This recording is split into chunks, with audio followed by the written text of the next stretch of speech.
Augusta prepares to pitch in and bring the Cyber Training Center to downtown. Earlier this year, of course, it was announced that the state would be making a $50 million investment to create the Georgia Cyber Innovation and Training Center there at the old Golf and Gardens property. State has put the project on the fast track with the goal of opening in July of next year. George Escala is live in the newsroom tonight. George, this is considered to be a boom for Augusta and one Augusta is expected to contribute to. Right, turning Augusta into the Silicon Valley of the South will bring in tens of millions of dollars in investments and hundreds of jobs. Now, since the announcement of the facility at the Golf and Gardens, there's been a lot of talk about the state's contribution and very little about what the city is expected to do. But if you're bringing hundreds downtown, they need somewhere to park, and paying for a parking deck is what the city is planning to do.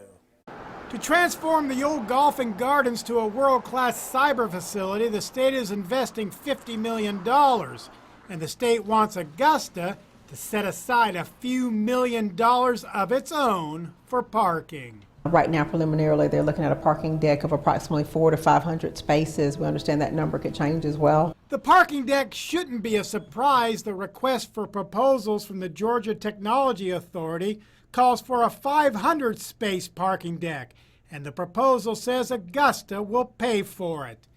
Back in the middle of February, Governor Deal came to town, but there was no mention then that Augusta would pay $10 to $12 million for a parking deck. He wanted the city to have some skin in the game, and that is what they've asked for.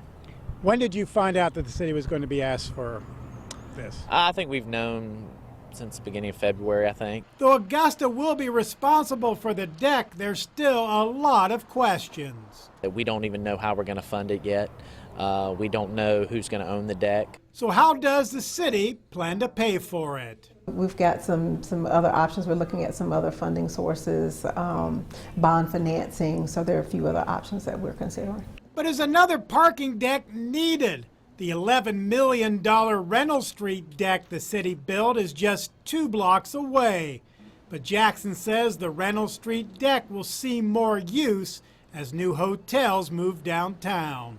It may look like a bit of an overbuild right now, but if things materialize in the way that we expect over the next 3 to 5 years, I think that we'll be happy that we made the decision to add more parking to downtown Augusta.